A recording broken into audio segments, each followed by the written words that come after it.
ang pagsuko at ang patong-patong na reklamo ni Kimi laban kay Lakam Cho. Kung bago ka lang sa channel na ito, huwag kalimutang mag-like, share, comment, and subscribe. Isang nakakabiglang balita ang gumulantang sa mundo ng showbiz at social media. Ang tuluyan ng pagsuko ni Lakam Cho sa kamay ng mga kapulisan, ang kaso na sinampa ng kanyang sariling kapatid na si Kimi. Siguro nga sabi ng karamihan, sa mga ulat na ito ay una na daw sumuko si Lakam Cho sa mga pulis. Siya na daw mismo ang pumunta siguro. Sabi ng karamihan ay baka na guilty na ito sa kanyang pinagagawa o baka nga naawa na rin ito sa kanyang kapatid dahil nga sa kanyang ginawa, diba? Naglalantad ng madilim na katotohanan sa likod ng kanilang pamilya. Patong-patong ang mga reklamong isinampa, isang malinaw na indikasyon na hindi ito simpleng pag-aaway o maliit na issue lamang. Sa mga ulat makikita ang malaking pagbabago sa itsura ni Lakam. Ayon nga sa karamihan, diba? Talagang iba na daw ang itsura ni Lakam kaysa nung una. Para sa ngayon ay parang losyang na ito at hindi mo na daw ito makikilala. Talagang ibang-iba na ang kanyang mga aksyon, ang kanyang pagmumukha, pananamit at iba pa. Siguro nga totoo ang kasabihan at sinasabi ng karamihan na talagang nalulung na ito sa maling bisyo at sa pagsusugal. Kaya nga siguro ay ginawa na ni Kim Cho ang dapat niyang o nararapat niyang gawin dahil hindi na rin siguro siya tama at hindi na rin niya siguro nagustuhan ang nangyayari sa kanyang kapatid. Tama din naman ang ginawa ni Kim Cho. Hindi na rin kasi ayos ang nangyayari sa kanyang kapatid at parang iba na to. Parang iba na rin ang pangyayari kaya Kim Cho. Ipaglalaban mo kung ano ang rarapat at huwag mong hayaang maging malulung pa sa bisyong iyong kapatid ng mas malala. Kaya kahit ano pa ang gawin niya, dapat na siyang bigyan ng aral. Sa kanyang pagharap sa mga pulis, pilit siyang nagmamakaawa, humihingi ng tawad at pag-unawa at umaasang maaayos pang lahat. Ang kanyang mga salita ay nakatuon kay Kimi, ang biktima ng kanyang pagkakamali. Nais niyang balikan ang dati nilang samahan at kalimutan na lamang ang nangyari. Ngunit ang tanong ay, handa na nga ba si Kimi na patawarin ang kanyang kapatid? Ayon sa mga netizens at mga taong sumubaybay sa desisyon na tama ang ginawa ni Kim Cho, maraming komento ang nagpapatunay na ang sitwasyon ay hindi lang dapat tingnan bilang pera lang yan, kahit pa magkapatid sila. Para kay Kimi ang naging desisyon ay napakabigat at napakasakit. Ang dami at ang laki ng halagang ninakaw na wala, kaya sinabing kayang gawin na dapat nila ang kung ano ang dapat gawin.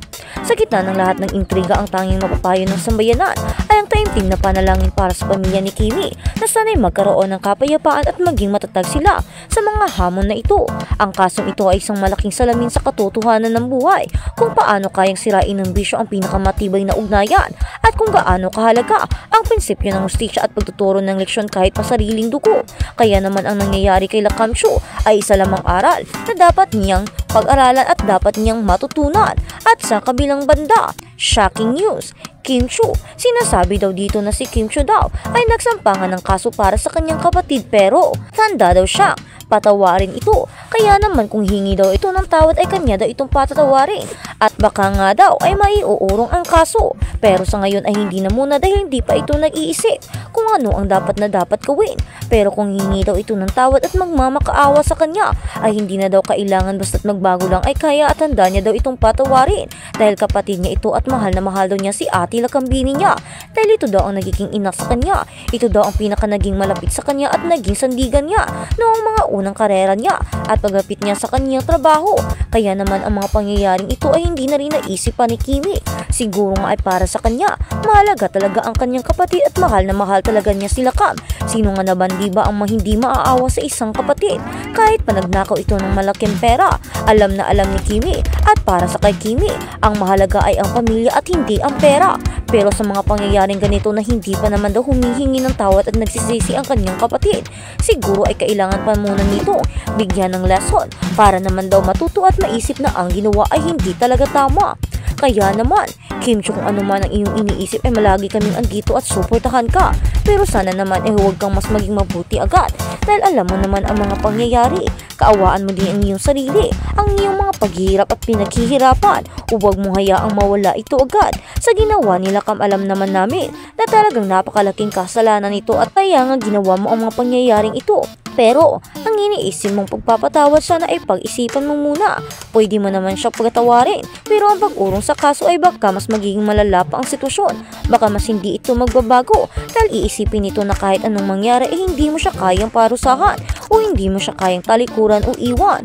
At ang mga ganitong pangyayari ay baka maulit pang muli.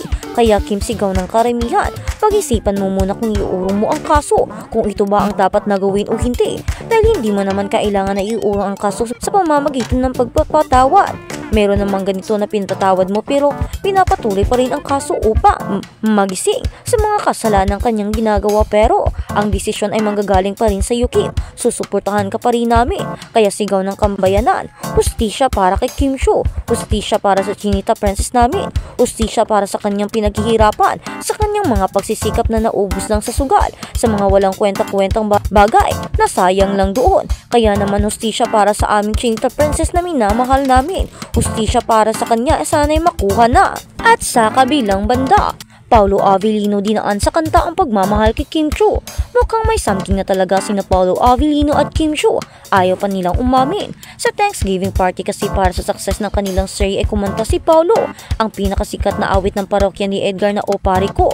Ang kinanta niya. Sa isang bahagi ng awit ay may pinalitan siya ng lyrics. Instead na in love ako sa isang kolehiyala, ang sinabi niya ay in love ako sa Mala Stella. Ang Stella ay ang pangalan ni Kim sa kanilang serye. Kilig na kilig naman si Chinita Princess nang marinig iyon habang kinukunan niya si Paolo. Syempre pa, mas kilig ang kanilang mga funny ang Kim Paulandia. Idaan pa raw ni Paolo sa kanta ang pag-amin niya na in love na siya kay Kim Chiu. Kaya naman Kim, huwag ka naman dyang huwag ka namang cold dyan at huwag ka namang manhid. Ipinapakita na nga ni Paolo Avellino kung gaano kanya kamahal, diba? Ipinapakita at ipinaparamdam na nga niya at ngayon talagang lantaran na kinantapan niya na mahal niya at na-in love siya sa Mala Stella na walang iba kundi ang kahilampan ng karakter ni Kim Chiu. Kaya naman ang love team na Kim po ay talagang maging totoo na. Sana nga ay may relasyon na ang dalawa. Kaya nga ang sigaw ng karamihan, totoo nga bang may relasyon na sina Kim Chiu at Paolo Avellino? O meron bang kahahantungan ang kanilang pagpapakilig sa kanilang mga fans at sa kanilang mga supporters? Meron nga bang magiging dahilan at magiging kinabukasan sa kanilang mga ipinapakitang sweetness, sa kanilang ipinapakitang kilig, pagsasama at pagmamahal at ang karesmang grabe? Hindi mo talaga maidideny o mai-explain dahil talagang lantaran na lantaran. Kahit hindi naman sila maging sweet sa inyong harapan ay makikita mo kung gaano kabongga at kung gaano kalakas ang kanilang chemistry dalawa. Kaya naman ang mga pangyayaring ito ang siyang nagiging dahilan kung bakit ang mga funny ni na Kim Chiu at Paolo Avellino o ang Kim Pao ay maraming ang nag-aantay sa magiging happy ending nilang dalawa. Sana nga sigaw ng karamihan ay sila na ang magkatuluyan. At sa pagkanta daw ni Paolo Avellino ay makikita daw nila na talagang ang mata ni Paolo Avellino ay puno ng pagmamahal. Grabe daw. At nang binanggit siya ni Kim Chiu ay grabe. Sobrang sigaw daw ng mga staff at mga crew na kasama nila sa isang Thanksgiving party. Lalo na ang mga karakter na kasama nila. Grabe daw. Sobrang tuwa daw nila at sobrang saya lalo na ng mga fans na nakapanood ng video at ng live. Talagang sobrang saya at sobrang ganda. Sobrang nakakilig lalo pat ang ganda daw talaga ng boses ni Paolo Avellino.